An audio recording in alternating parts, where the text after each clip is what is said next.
Hi everyone! From the charming little company that gave us Mario, Zelda, and, let's see, gambling cards for the Yakuza, dodgy courtroom drama, and a duology of adult films.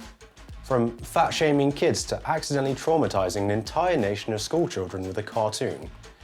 It turns out the House of Mario isn't quite as squeaky clean as his plumber's overalls. So grab a cuppa, settle in, and let's get stuck into the messy, scandal-filled history of Nintendo. This is a long one, by my standards at least. I hope you'll enjoy it. Nintendo, believe it or not, was founded in 1889. Yes, you heard that right. That's a date that starts with 18.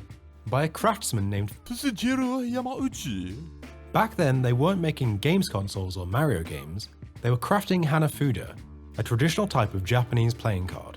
Here's where it gets interesting. Gambling was illegal in Japan at the time, but Hanafuda cards managed to skirt the law, making them the go-to tool for underground gaming parlors. And guess who owned and ran these parlors?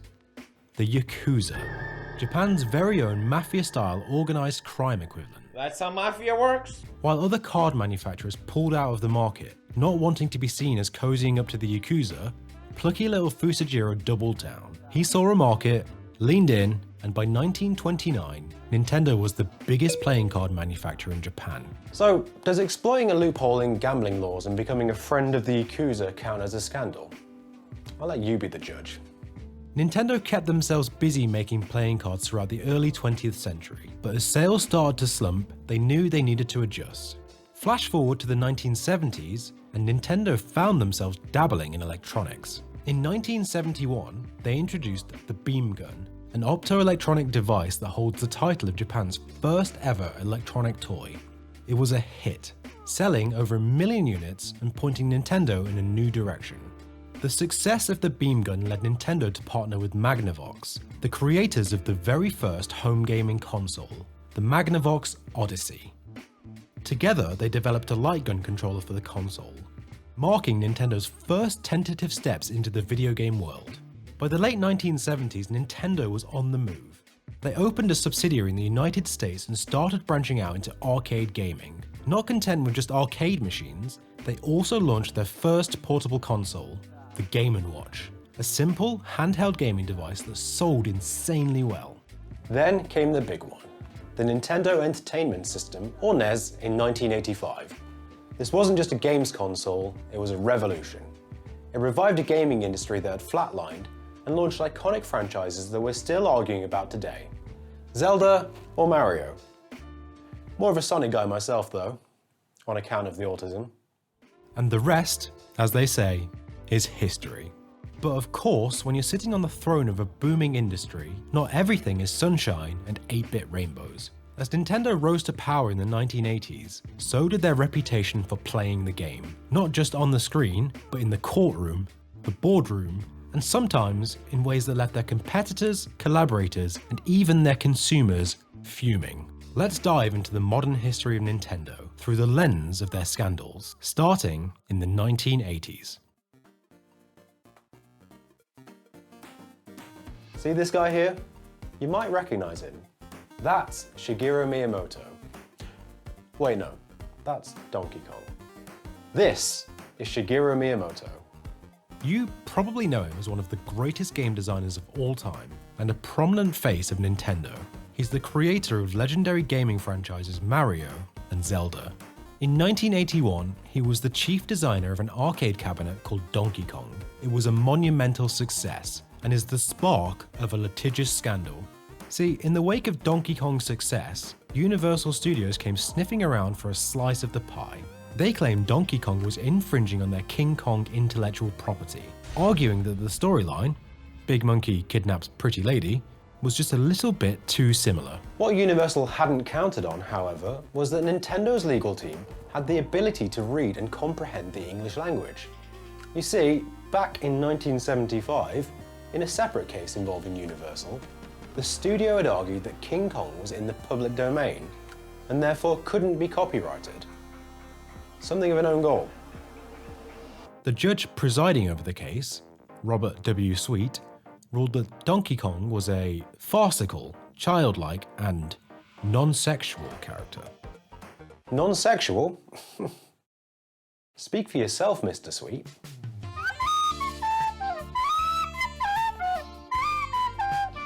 He also concluded that Donkey Kong was nothing like the ferocious gorilla in quest of a beautiful woman that was King Kong. So Universal lost, and Nintendo walked away unscathed. Universal and Nintendo have subsequently kissed and made up, with Universal being the primary distributor of the recent Mario Bros. Movie, and not to mention all of the Super Nintendo World areas at the various Universal Studio theme parks around the world. But the drama around Donkey Kong didn't stop with Universal. You see, while the concept and the design of the game were undoubtedly the brainchild of Miyamoto, Nintendo lacked the technical knowledge to handle the hardware and programming in-house. So they turned to a company called Ikegami Tsushinki to design the PCB and code the game. Under their agreement, Ikegami would provide the devices to Nintendo directly. However, Nintendo, being the cheeky buggers they were, decided to cut corners, or more accurately, cut Ikegami out, by secretly producing an additional 80,000 PCBs without their knowledge. And if that wasn't enough, when Nintendo set out to create a follow-up to Donkey Kong, they reverse engineered Ikegami's code without permission. Naturally, this didn't sit well with Ikegami, who took Nintendo to court in 1983 and won. A bit of a rocky start to the decade, wouldn't you say? Alright, I am legally required to do the YouTube thing and ask, if you're enjoying this video and want to see more, please like and subscribe. Apparently, the algorithm gets all hot and bothered when you do that. And honestly, who am I to deny it a little dopamine rush? Who's a good algo? You are. Yes, you are. During the mid to late 1980s, Nintendo adopted an incredibly punitive licensing agreement for developers wanting to make games for the NES. The key clause being that Nintendo had exclusive access to any game a developer produced for a full 2-year period. Nintendo justified this strict approach by citing the video game crash of 1983, when the home console market was flooded with low-quality, shovelware games that nearly killed the industry. And you know what? There's some truth to this reasoning. Nintendo was trying to protect the quality of their platform. That said, this arrangement had one major side effect. It essentially gave Nintendo a monopoly on the US video games market. So, while they might have been saving consumers from a repeat of 1983's disaster, they were also quietly cornering the market, and other companies didn't exactly love that. The key to keeping that flood of shovelware at bay was a special chip inside each NES cartridge called the 10NES. This little piece of tech prevented third-party cartridges from working on the console, giving Nintendo full control over what games could be played. Of course, Atari wasn't thrilled about being locked out of the NES market, so they tried to reverse engineer the chip, whilst they begrudgingly agreed to Nintendo's licensing agreement. When reverse engineering didn't work, they resorted to, shall we say, shady methods, and managed to acquire the source code for the chip from the US Patent Office by falsely claiming that the code was subject to legal proceedings and that they required access to it. Once they had successfully re-engineered the chip, they set about taking Nintendo to court for unfair competition, which led to a countersuit from Nintendo accusing Atari of, amongst other things, patent infringement. After a lengthy legal battle, the courts sided with Nintendo. They ruled that while reverse engineering could in some cases be considered fair use, Atari's method of obtaining the source code through underhanded means meant that it couldn't fall under the fair use umbrella. So Nintendo walked away victorious, and Atari learned the hard way that you can't just steal a patent and hope to get away with it. They also learned that you don't fuck with Nintendo's IP. They don't like when you do that. Apparently, an 80% share of the US market wasn't enough for Nintendo, and during the late 1980s the company was caught price-fixing their home consoles, coercing retailers into keeping the NES priced above $99.99. How, you might ask, did they enforce this? By threatening to slow down or outright cut off the supply of their products to any retailer who dared to drop the price. Not very subtle. Eventually, the court stepped in and found Nintendo guilty. The company was forced to issue $5 coupons toward game purchases to all NES owners in the US, and to cover the legal fees to everyone involved in the case. Of course, Nintendo maintained their innocence, claiming the coupons were just a friendly gesture to move on from the whole ordeal. Sure, Nintendo, a friendly $25 million gesture. The 1980s saw Nintendo rise from obscurity to industry domination, so much so that any games console was often colloquially called a Nintendo. This decade introduced a legendary figure in Shigeru Miyamoto, who created enduring franchises like Mario, Zelda, and Donkey Kong, laying the foundation for Nintendo to make gaming history. Determined to avoid another crash like in 1983, Nintendo fiercely protected their brand through litigation and introduced the iconic Nintendo seal of quality to ensure superior games on their platform. But as Nintendo tightened its grip on the industry, the 1990s loomed on the horizon, promising new triumphs, calamity, and everything in between. Can they maintain their position at the tippy top of the industry hierarchy?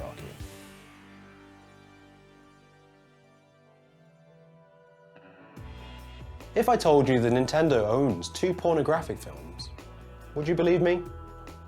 Well, they do, so shame on you for doubting me. Enter the Super Hornio Brothers duology, produced and released in the early 90s, starring none other than the legendary adult film star and certified freak who may or may not be a sex offender, Ron Jeremy. Before you get any ideas, yes, you can find them on YouTube, but with all of the nudity and sexually explicit scenes removed. You perv. What's left without the spicy stuff, you might be asking? Well, it's just pure, unfiltered cringe, basically. Here's a quick rundown of the plot, if you can call it that.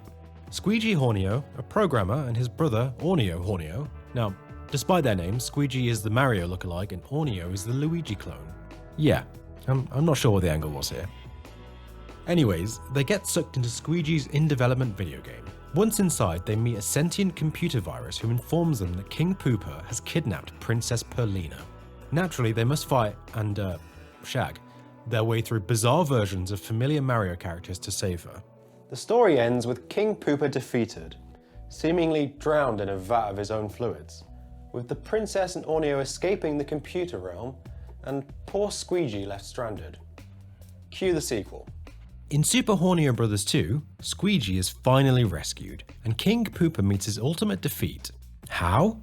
By overloading a generator, which the aforementioned virus does by, brace yourself, rubbing his body against it. This is some weird shit, man. Naturally, Nintendo wasn't thrilled about their beloved mascot being associated with such a, let's say, autistic movie. And since the Super Hornio Brothers films fell under the protective umbrella of parody and fair use, Nintendo couldn't just sue them into oblivion. So what did they do? They bought the rights to the movies outright, effectively halting any further production or distribution. It's a bold move.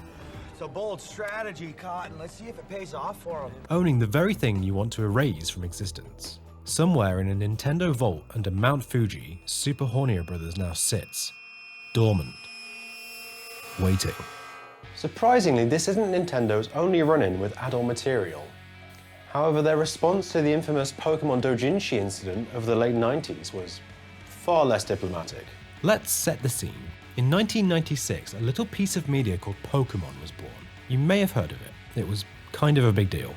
Rolling on to 1998, when a young artist from Fukuoka City created a fan-made comic or magazine depicting the series' protagonist, Ash Ketchum, engaging in sexual acts with his trusted companion, Pikachu. Yes, that cute little bipedal electric yellow mouse. Pika pika, Pikachu. The story might have ended there, except one copy of the magazine, out of the 500 reportedly printed, ended up in the hands of a middle school aged girl. Naturally, her mother's reaction was less, gotta catch 'em all, and more, gotta burn this immediately. Assuming that the comic was an official Nintendo product, she wrote an outraged letter to the company. Nintendo, understandably horrified, sprang into action. They tracked down the original artist and unleashed the full weight of the Japanese legal system. The young woman was detained for 22 days and ultimately fined for distributing the work. Considering only a handful of copies actually sold, the punishment felt maybe a little bit harsh. But given the way the Japanese legal system works and how punitive Nintendo can be, this isn't too surprising. The crux of the issue wasn't just the explicit content, it was how the doujin was distributed.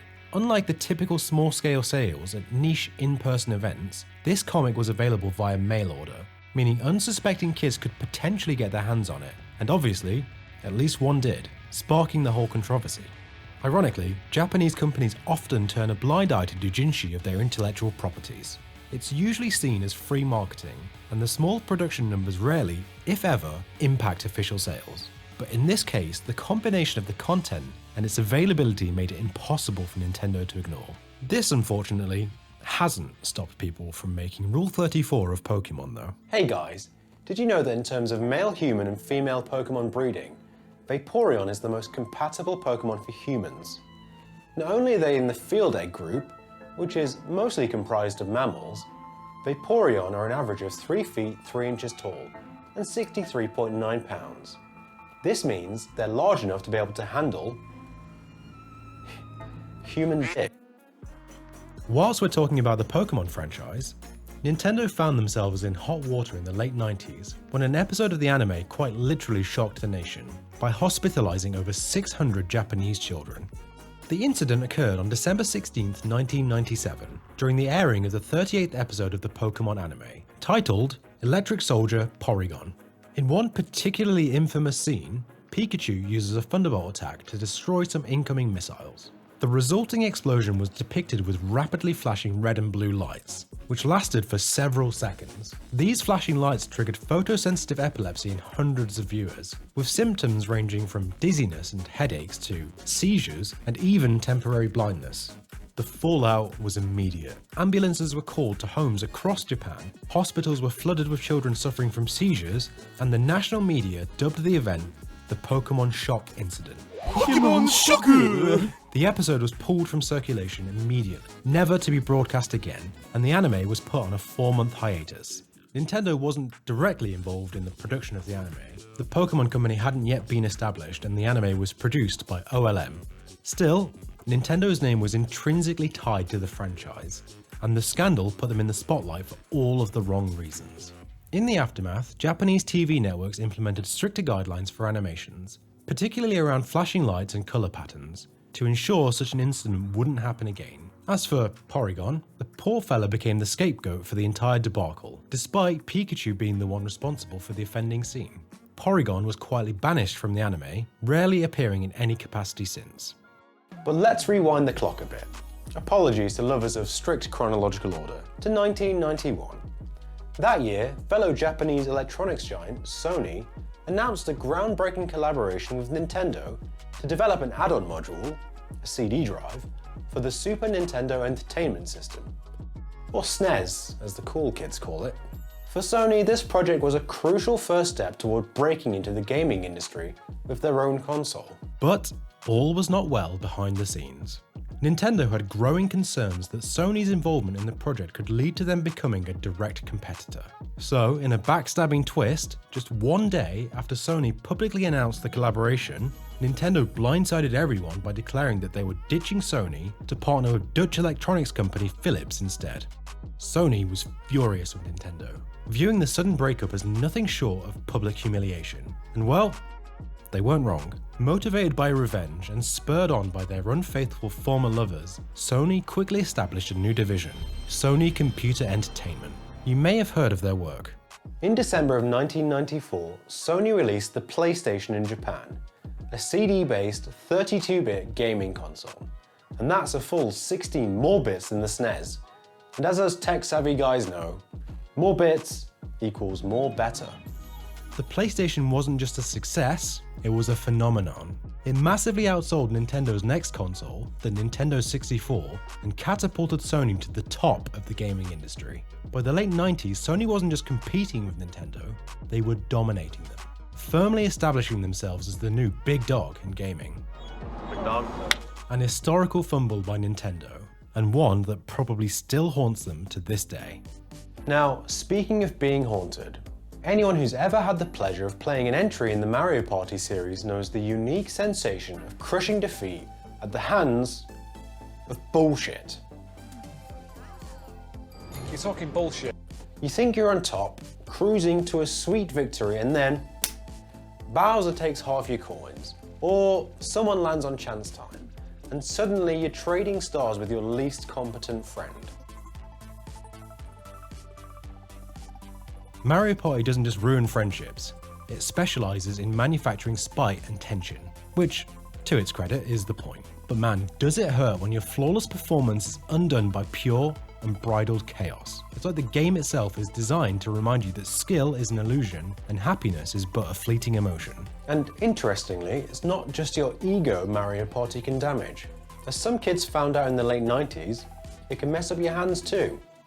See, certain minigames required players to rapidly rotate the N64's, frankly bizarrely placed analog stick. Naturally, many kids intuited that the quickest way to do this wasn't with their fingers, but with the flat of their palms. Like a caveman trying to start a fire, the furious friction of palm on plastic led to some unintended consequences. Kids were literally drilling holes into their hands. The problem became so widespread that Nintendo had to step in and offer free protective gloves to anyone affected. So let that be the last time someone calls Mario Party a casual game. When's the last time you needed corporate-issued PPE to play a hero shooter?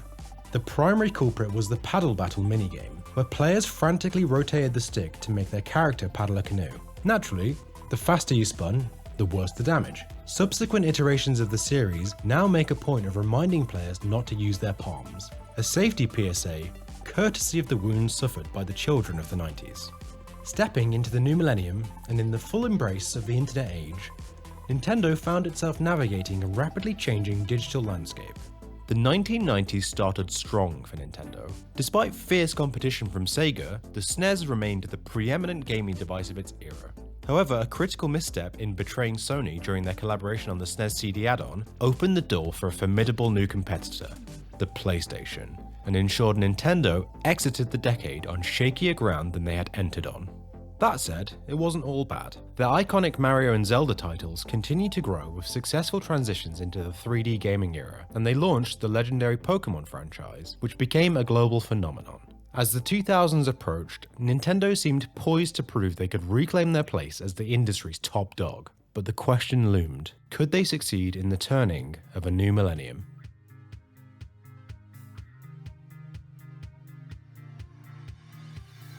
In the wake of Sega boldly kickstarting the sixth generation of gaming consoles with the Dreamcast in 1998, rest in peace, buddy, they didn't deserve you.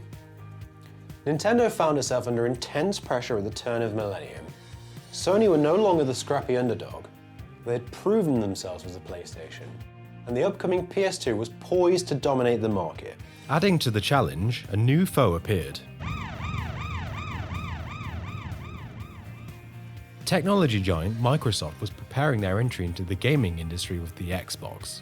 In response to these mounting pressures, Nintendo set out to create something that would hold its own, a console that could define the sixth generation of gaming consoles, the GameCube.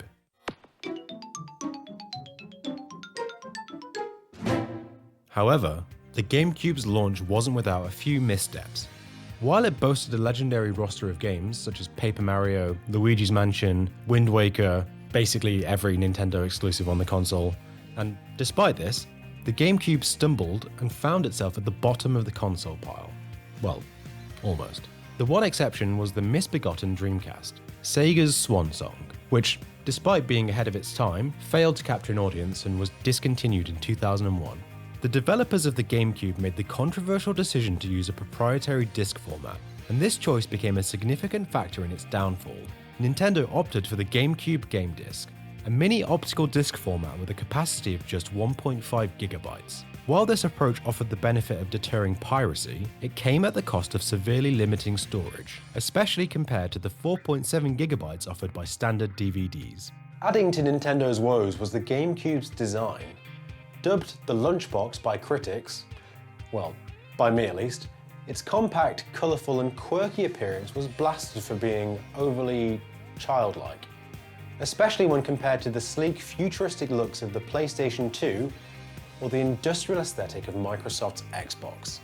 I don't know though, lads. Looking back, the GameCube design has aged rather gracefully, hasn't it? I think it's quite cute. Anyways, at the time, the optics didn't help Nintendo's sales. The console's appearance only reinforced the perception that Nintendo was for kids, further alienating older gamers who were increasingly gravitating towards the more mature gaming experiences offered by the competition.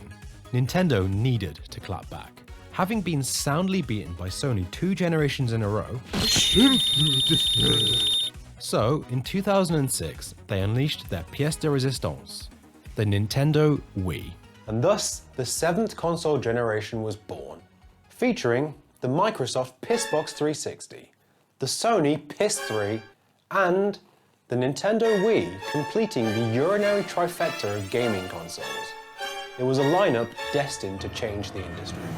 The Wii was hot shit, and everybody wanted a piece. The console sold faster than Nintendo had anticipated, with stocks quickly dwindling in the run-up to Christmas of 2006. Desperate shoppers were trampling over the corpses of their kin to get their hands on one, and shortages stretched for 2 years after launch, leaving consumers bewildered by Nintendo's inability to muster sufficient stock to meet the demand. The Wii was essentially a gimmick console, and its defining gimmick was motion controls. In terms of raw power, it was far weaker than its competition, but that didn't stop it from outselling the PS3 and Xbox 360 no-scope by a huge margin. Its focus on accessibility and casual gaming resonated with families, non-gamers, and even grandparents looking to destroy their grandkids in Wii bowling. Nice car. And that wasn't the only thing getting destroyed, ushering in the infamous Wii Remote wrist strap debacle. The motion controls were revolutionary for sure, but they came with an unexpected side effect. Flying Wii remotes. Players quickly discovered that an intense match of Wii tennis could turn their living rooms into war zones, with remotes crashing into TVs, walls, and occasionally the faces of innocent bystanders. Many players blamed the weak wrist straps that snapped under the strain of overly enthusiastic gameplay. Nintendo faced a deluge of complaints and even lawsuits over property damage and injuries, and the company responded by initiating a voluntary recall of the flimsy straps and replaced them with stronger ones. They also started including silicone jackets for the Wiimotes for extra grip, though by that point, the internet had already immortalized the chaos through countless viral videos of Daddy's new flatty getting smashed to bits.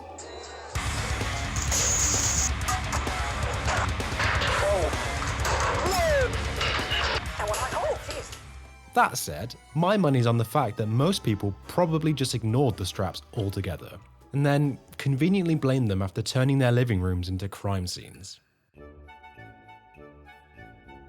Amongst the many gimmick devices that the Wii introduced, the Wii Fit and its accompanying balance board controller stand out as one of the most successful. This thing sold like the clappers, bringing the whole family together to compete in the strangest minigames imaginable, all under the premise of getting fitter. Duh. It's called Wii Fit. As part of the experience, Wii Fit would take your vital stats. You'd input your height, and the balance board would kindly weigh you to calculate your BMI, which is body mass index. The game, however, wasn't exactly known for its subtlety, as one British 10-year-old learned the hard way. Upon stepping on the scale, she was promptly informed by the game that she was fat. Honestly, I've been there too, sweetheart. The Wii Fit board is an arsehole. I still remember stepping on mine, and the board itself, not the TV, said, the cheek of it.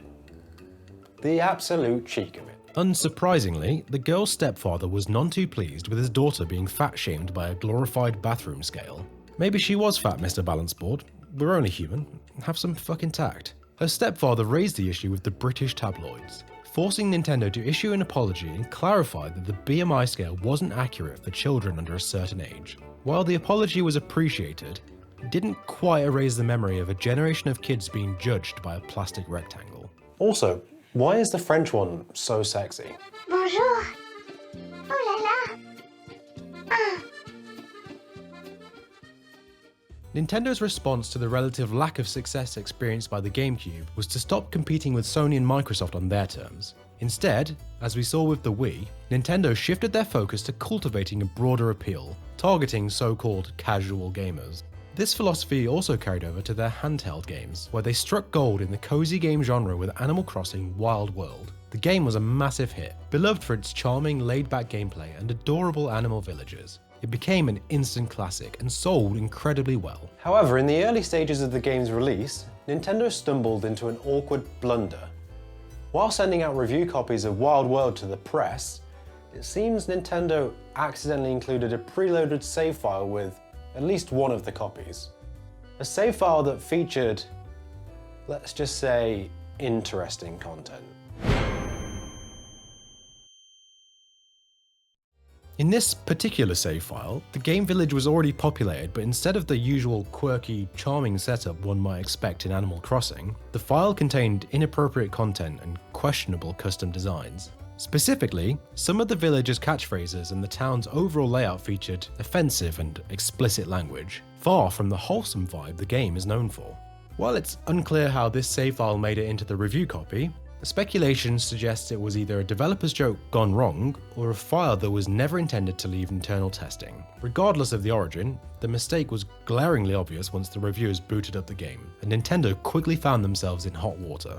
When the error was exposed, Nintendo issued an apology, citing the save file as a clerical error and emphasizing that it didn't reflect the game's content or their company values. They scrambled to recall the affected copies and replace them with clean versions. While the incident didn't tarnish Animal Crossing Wild World's overall success, it did generate some awkward headlines at a time when Nintendo was trying to solidify their family-friendly image. The blunder became something of a curious footnote in Animal Crossing history, but we will be returning to the series later. Where Nintendo really fell down with the Wii was their seeming inability to court third-party developers at the back end of the console's lifespan. As the 2000s drew to a close, many prominent developers abandoned the platform, leaving the Wii with a lack of compelling new titles. This decline in third-party support was largely driven by the perception that the Wii was a casual console, alongside its inability to output HD graphics. While the Wii's motion controls and family-friendly appeal had helped it soar early on, its graphical limitations and niche appeal eventually made it difficult for Nintendo to attract the attention of developers focused on more serious, graphically demanding games. The 2000s ended in a whimper for Nintendo, especially on the home console front. Even the once dominant DS portable console had started feeling the heat from the rapidly emerging mobile gaming market, while the PS3 and Xbox 360 firmly re-established themselves as the gaming device of choice for hardcore gamer dudes. But perhaps the 2010s would bring some salvation for Nintendo. Maybe they could finally go a whole decade keeping their noses clean of scandal and controversy. No. The 2010s might just be Nintendo at their absolute worst. The 2000s marked a pivotal shift for Nintendo as they leaned into casual gaming to broaden their audience. The GameCube, though a cult classic today, failed to capture a large audience in its time. The Wii, with its motion controls and family-friendly appeal, achieved massive success. But its lack of HD graphics and limited third-party support alienated hardcore gamers. Those seemingly obsessed with drab, brown and grey third-person shooters that were rife in this era, reinforcing the perception that Nintendo catered to casual players. Meanwhile, the DS being a breakout success with titles such as Animal Crossing and Nintendogs further solidified their appeal to non-traditional and younger gamers. While this strategy expanded their reach, it did leave Nintendo struggling to compete with the more powerful, mature consoles from Sony and Microsoft. Will the 2010s see Nintendo reclaim their crown, or have they settled into a niche they're more capable of exploiting? Let's find out, shall we?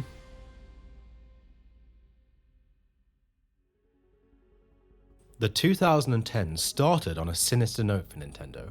In 2013, the company was revealed to have quite literally stalked an individual suspected of hacking the 3DS handheld console. You see, when you've caught Nintendo's attention, they're in for a penny, and you're in for a pounding.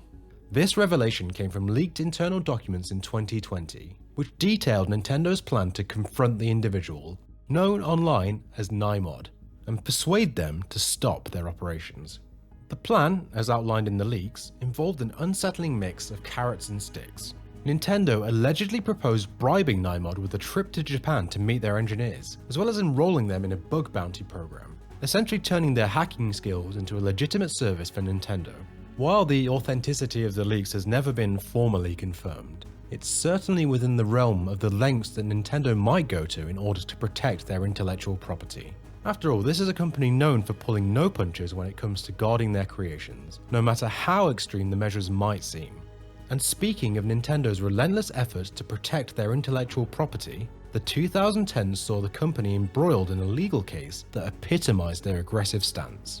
One of the most notable examples was their battle against ROM hosting sites, which came to a head in 2018.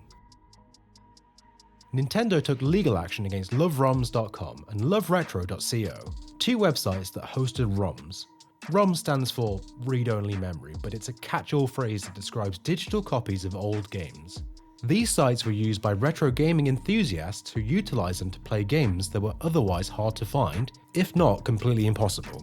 But for Nintendo, it wasn't just about protecting their IP, it was about sending a message. The company filed a lawsuit seeking damages of up to $100 million. While the final settlement was reportedly for a far lower sum of $12 million, the case effectively shut down the sites and sent shockwaves through the ROM and emulation community. Many other sites hosting similar content preemptively shut down to avoid becoming Nintendo's next target. While Nintendo's actions were legally justified, the case sparks a broader debate about game preservation and whether companies like Nintendo should do more to make their older titles accessible through legitimate means. For fans, it raised a critical question. If a company isn't providing access to its classic games, is it not fair sport for them to acquire those titles elsewhere? Nintendo has a pretty patchy history when it comes to providing access to its back catalogue of titles. They did offer a solution in the form of the Virtual Console, available on the Wii, Wii U and 3DS platforms, which allowed users to purchase and play titles from previous gaming eras. However, this service wasn't without its critics. Many players who already owned these games on their original hardware felt it was unfair to have to repurchase titles they already paid for. Why should someone pay again to play Super Mario Bros. If they've already bought it on the NES? Of course, there's a counter-argument here. Porting and maintaining digital copies of older games isn't free. We've got to have money. There are costs involved in updating these titles for modern platforms and ensuring they function correctly. So while I do sympathise with fans' frustrations, I think it's reasonable for Nintendo to charge at least a small fee for providing this service. With that said, the Virtual Console's library was far from comprehensive. Its selection was incomplete and varied significantly between platforms, leaving many fan-favourite games unavailable or completely inaccessible. When the Virtual Console service was eventually dropped in favour of Nintendo Switch's online subscription model, some fans became even more frustrated. Instead of owning individual titles, players were now required to pay an ongoing fee for access to a curated selection of older games, still lacking rare or niche titles from Nintendo's expansive history. To be fair, there is a flip side to this argument. Many people prefer the convenience of a subscription model. With its all-you-can-play approach and the ease of access it provides, it's a valid preference. But it doesn't negate the disappointment felt by those who valued ownership of their games, especially given the Virtual Console was completely shut down in 2023, meaning you can't even access the games you bought.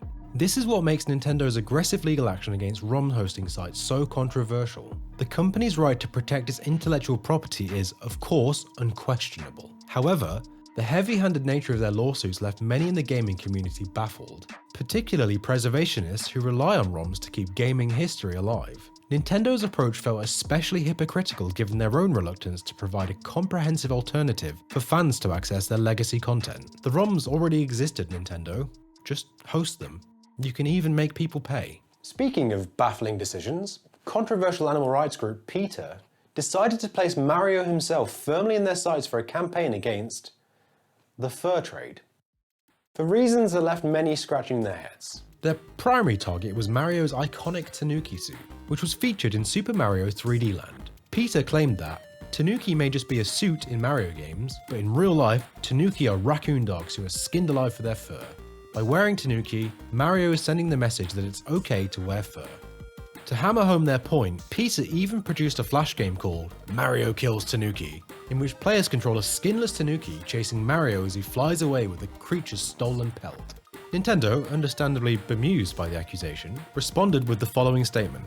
Mario often takes the appearance of certain animals and objects in his games. These light-hearted and whimsical transformations give Mario different abilities and make his games fun to play.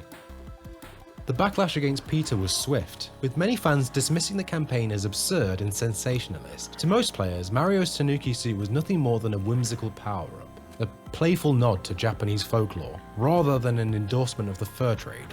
PETA is usually pulling this kind of bullshit, to be fair. I think their time and resources would actually be better spent trying to protect animals, but what do I know? The game is still up and playable on PETA's website if you want to play it. It's trash. In April 2015, one of Nintendo of America's social media admins made what could charitably be described as a career-threatening typo, while crafting a seemingly innocent tweet. The tweet in question was about the beloved antagonist, Waluigi, and a creature from the series called a Wiggler. but as fate would have it, a single crucial letter was missed when typing out the hashtag. I'm sure you can see where this is going. It was an innocent mistake, I'm sure of that. But when there's one word where you absolutely cannot afford to miss a letter, and you miss it, well, the internet will notice. The tweet was quickly deleted, but not before the memes started rolling in. And they were hilarious. If nothing else, the incident proved two things. One, typos are forever. And two, Waluigi is an endless source of chaos, even outside of Mario Party. The 2010s saw the rise in prominence of competitive gaming, from speedrunning marathons to League of Legends tournaments boasting prize pools in the millions. The esports scene truly exploded onto the global stage, but oddly enough, Nintendo, a company with one of the most iconic multiplayer franchises in gaming, remained hesitant to fully embrace this trend. That franchise is, of course, Super Smash Bros., a beloved series where Nintendo's biggest stars, and some guests from other media franchises, duke it out in chaotic, fast-paced combat. Despite its massive fanbase and the organic growth of a competitive community around it, Nintendo's relationship with the Smash Bros. Esports scene has been complicated. Take the EVO 2013 debacle for instance. EVO, which is shorthand for Evolution Championship Series, is an annual event that focuses on fighting games, drawing massive audiences and top-tier competitors. That year, one of the featured games was Super Smash Bros. Melee, the GameCube classic that remains a cornerstone of the competitive Smash scene. However, Nintendo reportedly tried to shut down the event entirely, allegedly because they didn't want Melee distracting from the release of the next title in the series, Super Smash Bros. For Wii U and 3DS. The backlash was immediate. Fans, competitors, and the gaming community as a whole were furious. Adding fuel to the fire, EVO is also a charitable tournament, meaning Nintendo's actions risked not only alienating fans, but also hurting a good cause. Realizing the potential PR disaster, Nintendo eventually reversed their decision, allowing the tournament to proceed. While this incident ended with a victory for the community, it highlighted Nintendo's unease with competitive Smash, and it set the tone for future clashes between the company and its devoted players. Whilst other companies in the industry like Valve were actively helping their competitive scenes flourish, Nintendo seemed to have entirely different ideas about adapting to this new era of gaming consumption. The 2010s weren't just defined by the rise of competitive esports, they were also iconic for the explosion of the Let's Play video genre. Now, I'm confident you don't need me to explain what a Let's Play is. Hey, I'm Gruff. The genre became a cornerstone of gaming culture in the 2010s.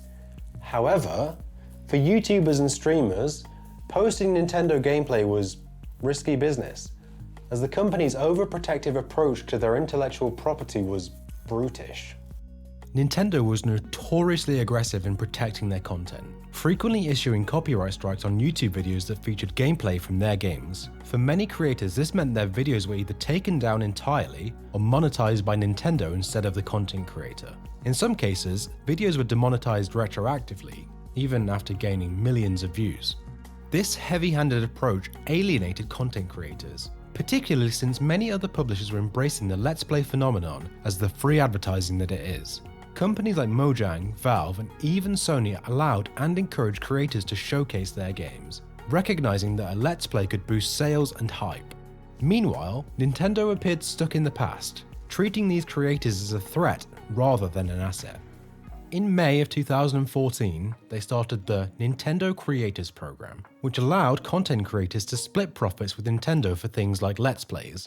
This wasn't a very highly regarded move, and given that Nintendo demanded a 40% cut of profits, I can see why.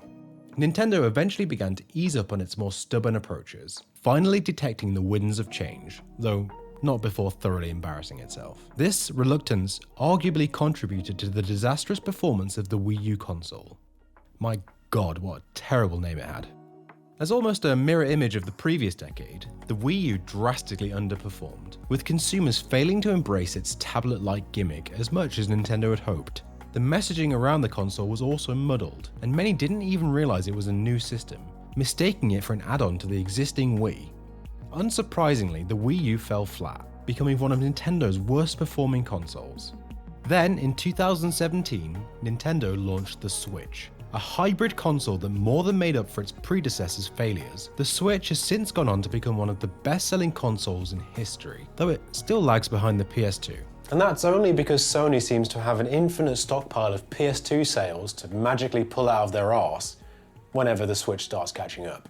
Still, the Switch isn't without its flaws. Chief among them is the infamous Joy-Con drift issue.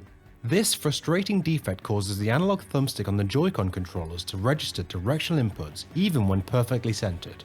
It renders the controllers basically unusable and has left countless players pulling their hair out, sometimes repeatedly, as the issue often returns even after repairs. Although Nintendo offers the repair service for free, it's still a massive inconvenience. The issue seems to persist to this day, albeit I don't think to the same frequency as before. With everything taken into consideration, Nintendo finished the decade strong. Nintendo was riding high into the 2020s with a renewed sense of purpose and momentum. The 2010s were a tumultuous decade for Nintendo. The decade started rocky with the Wii U's flop, plagued by poor marketing. Was it a successor to the Wii, an add-on? Who knows, but certainly not consumers in 2012, leaving Nintendo struggling against Sony and Microsoft. They alienated fans further with aggressive legal tactics, targeting ROM sites, Smash Bros tournaments, and YouTubers. But in 2017, the Switch really changed everything. With its hybrid design, unifying Nintendo's console and handheld lineup, and a killer game lineup, it became a massive hit, cementing Nintendo's comeback. Despite headaches like Joy-Con drift, they ended the decade strong, riding high on Breath of the Wild, Smash Bros Ultimate, and plans to expand into Hollywood. By 2020, Nintendo had firmly carved out its niche, content to thrive outside direct competition with Sony and Microsoft. What could possibly happen in 2020 to upset the apple cart?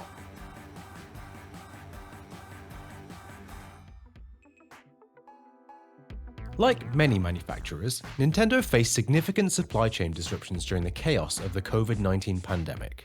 With millions of workers furloughed and global lockdowns restricting activities, the demand for the Nintendo Switch skyrocketed as people sought ways to stay entertained at home. The surge in demand was great news for Nintendo, whose profits screamed up by 400% during this period. However, the company struggled to keep up with the overwhelming interest. As Switch consoles flew off shelves faster than they could be restocked, scalpers quickly capitalized on the situation. They hoarded units and resold them on secondary markets at eye-watering markups, leaving many consumers frustrated and empty-handed. I would argue that Nintendo should have done far more to combat scalping. Maybe they should have implemented purchase limits or worked with the retailers to prevent bulk buying. In that same year, we saw the release of the iconic Animal Crossing New Horizons, which sold tens of millions of copies. For many, New Horizons became synonymous with the year of lockdowns, a cozy escape from reality at a time when the outside world was anything but. Its cultural impact was undeniable, and it didn't take long for politicians to notice. In the midst of the ongoing presidential battle between Joe Biden and Donald Trump, the Democratic PR team decided to tap into the game's massive popularity by creating an in-game island for their candidate, Joe Biden. Although I personally prefer to believe that Joe Biden is an avid Animal Crossing fan and he built the island himself. Dubbed Biden HQ, the island featured campaign slogans like "No Malarkey," a virtual polling station, and even areas where players could take selfies with their avatars alongside Biden-themed designs. It was a clever, if slightly surreal, use of Animal Crossing's platform in a way to connect with younger voters in an election year unlike any other. And as far as I know, the island is still accessible too. So why not pay a visit to Biden Island? I promise it's nothing like Epstein Island. The move was mostly met with bemusement, and many thought it was a bit of a waste of time and just a gimmick, really. However, Joe Biden won that election. You know who didn't win their election against Donald Trump? Kamala Harris. You know what else she didn't have?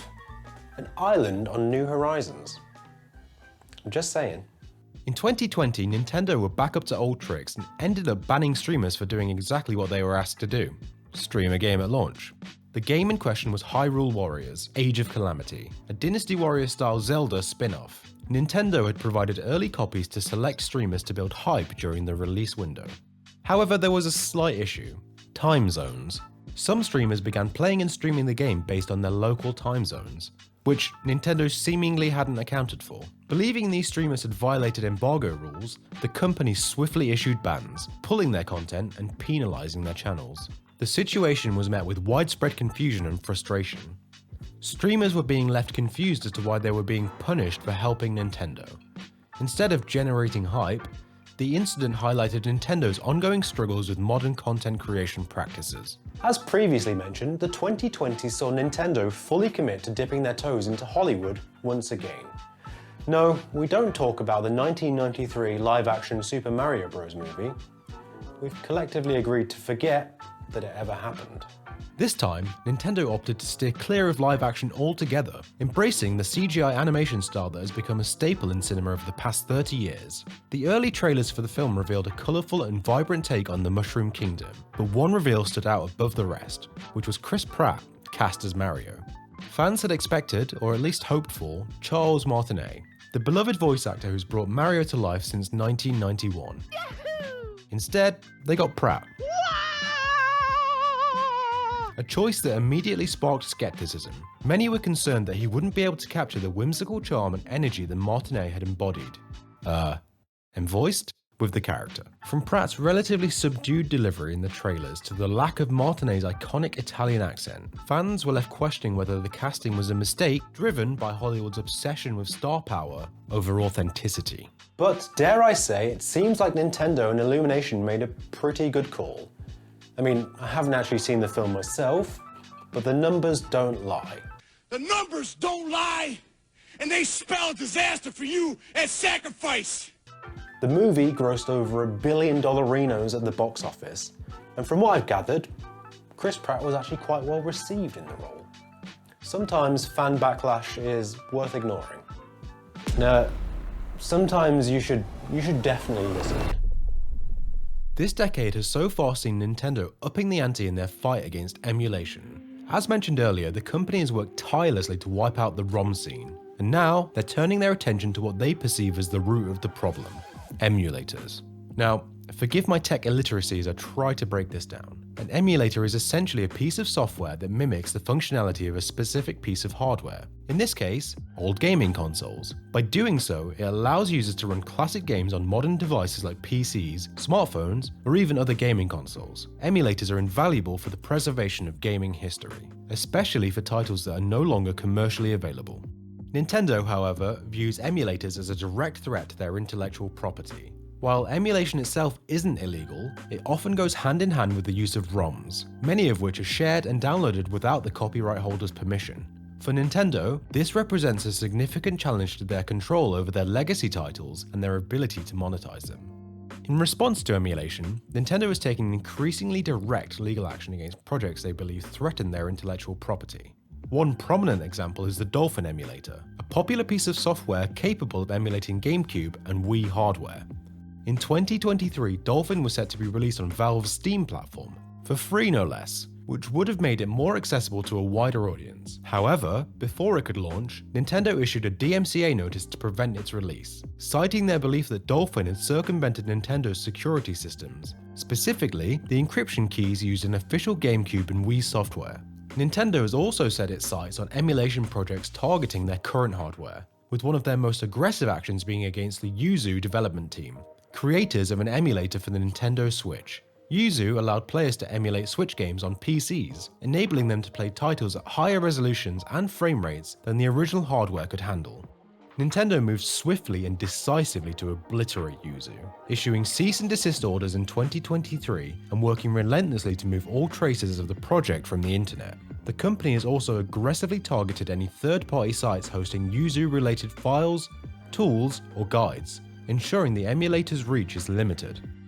Of course, Nintendo has every right to protect its intellectual property, and it's easy to see why they're especially eager to clamp down on emulators that can not only replicate, but also enhance the gameplay experience of their current generation console. From their perspective, it's a matter of safeguarding their revenue streams and maintaining control over their ecosystem. But it kinda sucks. There will come a time when Switch hardware is no longer readily available, whether due to age or scarcity. And when that time comes, the entire Switch library could become completely inaccessible. Nintendo themselves do a piss-poor job at preserving their old library, and I don't see that changing anytime soon. It raises the question, is it fair for a company to block preservation efforts when they aren't offering a long-term solution themselves? Well, I could go on and on and on, and I know I've missed out tons of stuff, and I didn't even speak about Nintendo taking down fan-made games, for instance, but this video is long enough as it is. It's going to be evil to edit this. We're on the cusp of their next console, the so-called Switch 2, which Nintendo came under fire for recently, as a few have claimed that they recently chose to delay its launch to 2025 to protect Christmas sales of the original console. I'm not sure I buy that reasoning myself. I can believe it, but I suspect people who haven't bought a Switch after 8 years aren't going to be the first in line for the Switch 2. I'm sure Nintendo are keeping the real reason for delays close to their chests. So, I've just seen the reveal video, which I guess the timing of that is convenient or inconvenient. I was editing. I was hoping to release this video without having to do a little interjection like this. But hey ho. First things first, it's the Switch 2. It's bigger. It's not as colourful. Some people I've seen online have been complaining about the design being boring, but how many ways can you design a rectangle with a screen in it? And I think the only design issue that I can see with it that concerns me is the connectors on the tablet side for the Joy-Cons. They look flimsy to me, but we'll see when it comes out. And the good news is Joy-Con drift is back, but it's the Tokyo style this time. Sorry about that little interruption. I felt like I had to say something about it. Back to the video. Nintendo are, to me at least, the quintessential gaming company. They brought home games consoles to the masses and are responsible for some of the all-time great games. They're not perfect, certainly not by a long way, but I don't think they're an inherently evil company, or one that's completely blinded by their shareholders. I just think they've got a bit of an issue of communication, both internally and externally. I'd love to hear about your favourite Nintendo titles in the comments. I personally loved the Pokemon Game Boy games when I was growing up.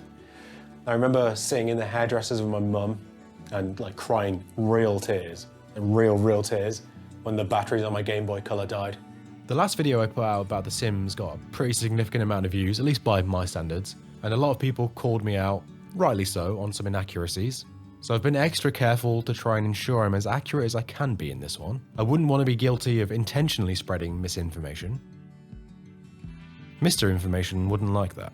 I spoke about a few things I believe to be true without really looking into them, which is a bit naughty. I was trying to get the video out before Christmas, which is not a good excuse, I know. I've been much more thorough this time with my research, but I encourage you to call me out if I've made any mistakes, because I almost definitely have. One of the criticisms I got about my last video was that the flow felt a bit chaotic, which is a fair point. This time I've tried to structure things more like a story, specifically the story of Nintendo's history, told through the lens of the scandals, controversies and questionable decisions they've either caused or been caught up in. I hope it comes across. I've also included a link to my Patreon page in the description, which is cheeky, I know. I've been umming and ahhing about doing this as I'm making these videos primarily just for the fun of it, but if you've got a few quid burning a hole in your pocket that you'd like to send my way, well, I'm not going to turn you down. I haven't really thought about member benefits yet. If a few people sign up, I'll probably do something, but I don't think I'll necessarily be paywalling any content. Maybe early access to videos, like, you know, if a video comes out on a Sunday, members can see it on Friday, that sort of thing. Maybe like some behind the scenes stuff if anyone's interested in that. But as always, that's all I could be asked to talk about today.